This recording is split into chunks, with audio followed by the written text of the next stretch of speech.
Estudos realizados pela psicóloga Renata Borja indicam que transtornos de ansiedade e depressão em menores de 18 anos e em jovens adultos têm sido cada vez mais recorrentes.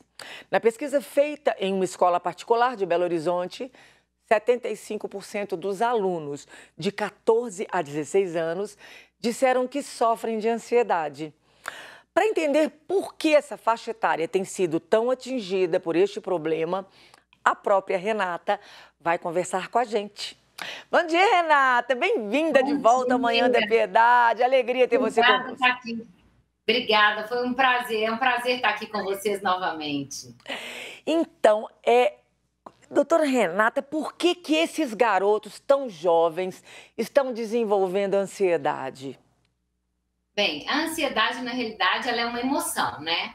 E é uma emoção que todas as pessoas sentem, porque a gente sente tristeza, a gente sente raiva, a gente sente medo, a gente sente nojo, a gente sente alegria e a gente sente ansiedade também. E o problema da ansiedade se torna quando isso se torna um transtorno, quando ela se torna excessiva e se torna problemática. Então, no caso dessa pesquisa que eu fiz, o que me chamou muito a atenção foi o seguinte, que uma das coisas que eu perguntava para os jovens era, sou uma pessoa ansiosa, era essa a frase, eles tinham que colocar lá, se era nada, pouco, moderadamente, muito ou totalmente. Né? No moderadamente, muito, totalmente, 75% se colocaram ali, ou seja, isso já faz parte quase que da personalidade, ou seja, faz parte da minha pessoa, eu sou muito ansioso. E aí, quando eu fiz a pergunta se a ansiedade me atrapalhava, os mesmos que se diziam mais ansiosos também entenderam que a ansiedade atrapalhava. Então, existe na nossa sociedade hoje uma ideia de que a ansiedade é ruim e de que a ansiedade atrapalha. Claro, o transtorno de ansiedade é ruim. Claro, o transtorno de ansiedade atrapalha. Mas se eu for falar todas as vezes que eu senti ansiedade, se eu disser, nossa, eu tô ferrado porque eu tô ansioso, aí eu vou viver num estado de ansiedade contínua e vou ter um transtorno de ansiedade mesmo. Você tá entendendo? Tô entendendo. Muitos garotos desses que falam que têm ansiedade, na verdade, não é ansiedade propriamente dita?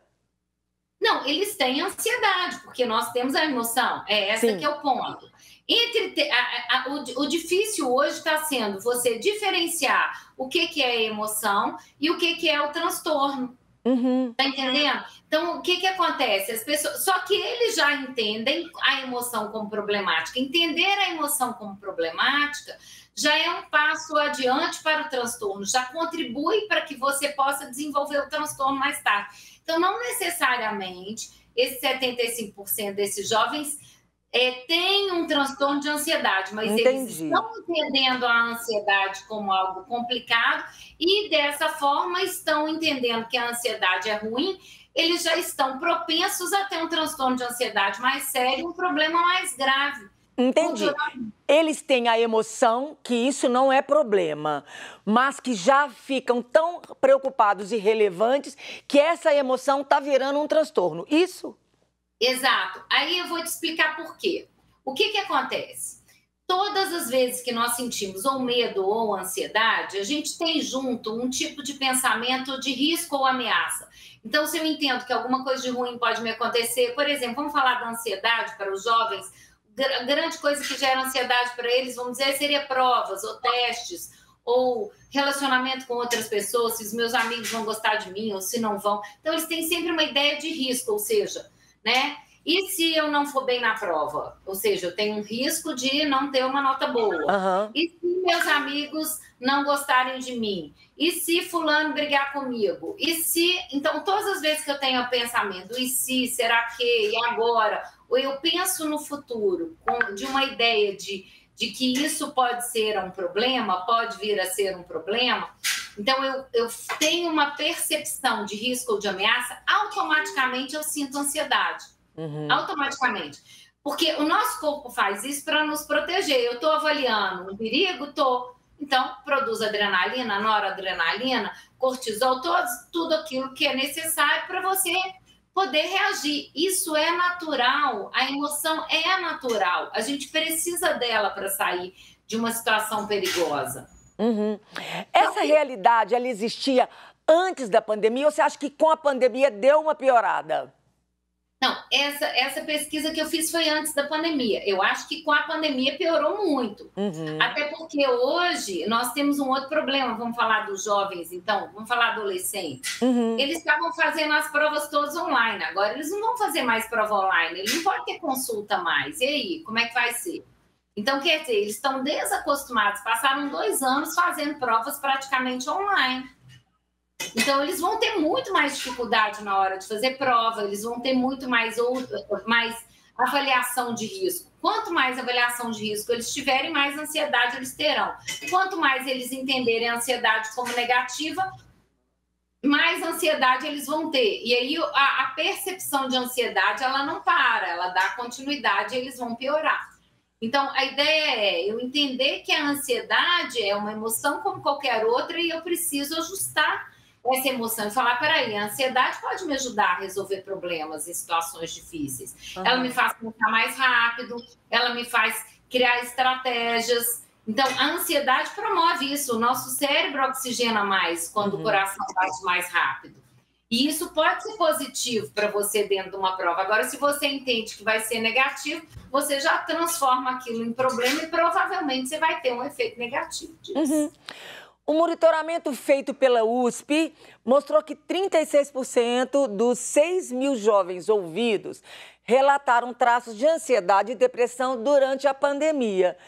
Mas por quê, né? Se, por exemplo, você deu um exemplo da prova. Se a prova estava sendo feita até com consulta, era uma coisa mais tranquila. Mas aonde que vem esse gatilho dos meninos?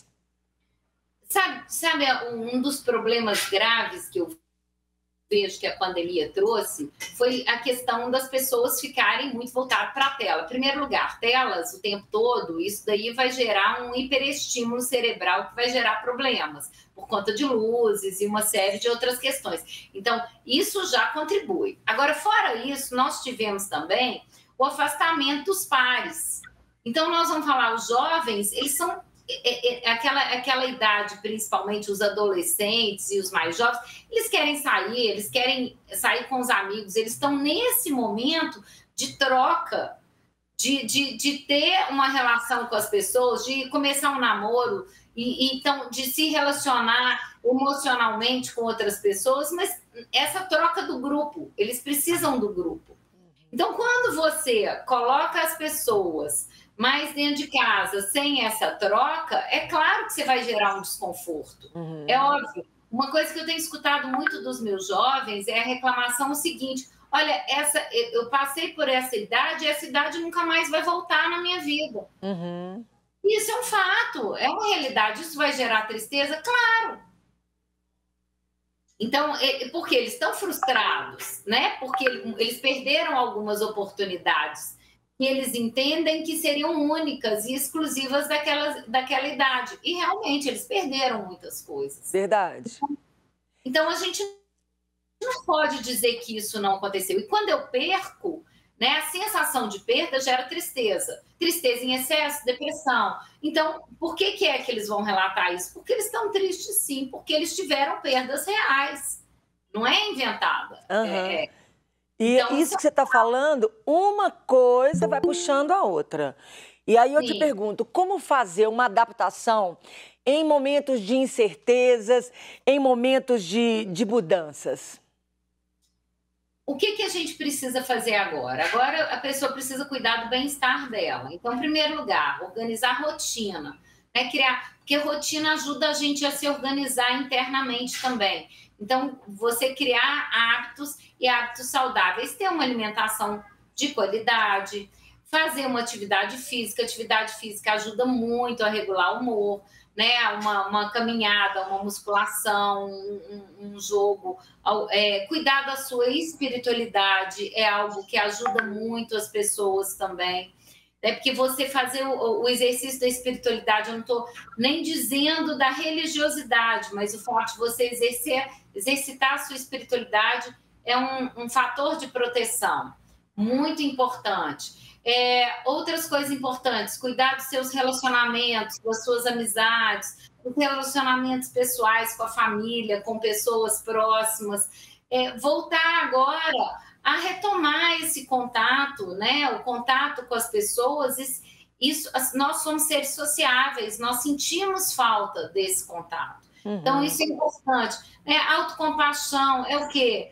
Eu entender que, olha, eu vou sentir emoções que eu não gosto, tá tudo bem, porque a vida é assim mesmo, mas eu vou ter coisas boas na vida também, ter um pensamento mais positivo, mais otimista, mas sem deixar de ser realista, compreendendo que emoções ruins fazem parte da nossa vida, que o sofrimento faz parte e que tá tudo bem assim mesmo. Uma última pergunta aqui. Até as tecnologias, elas têm dificultado, as redes sociais, elas podem ser eficientes nesse caso, até que ponto? Bem, as redes sociais, a gente tem os dois lados da moeda que a gente não pode esquecer. Quando nós tivemos a questão aí da pandemia, as redes sociais ajudaram muito, porque as pessoas não perderam o contato total umas com as outras, e isso foi positivo. Então, a gente não pode dizer que elas não ajudaram as pessoas a se conectar. Pelo contrário, elas ajudaram as pessoas a manterem algum tipo de conexão, né?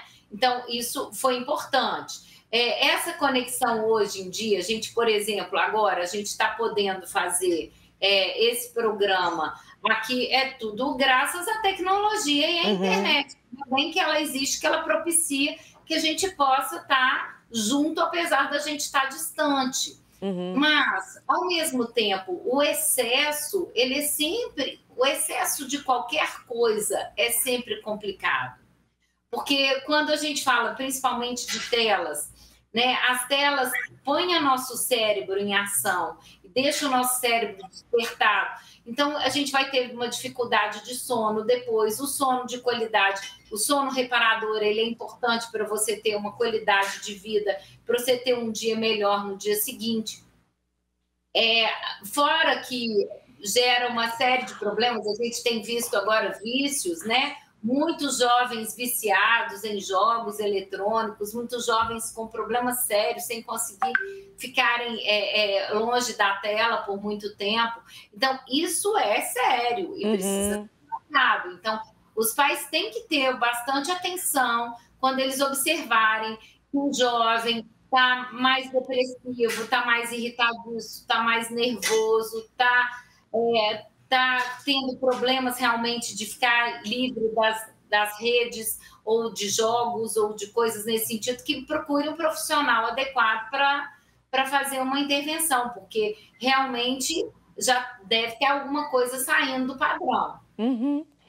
Renata, muito obrigada de sua participação aqui no Manhã de Piedade. Lembrando, gente, o Instagram está aqui, @CognitivaCT.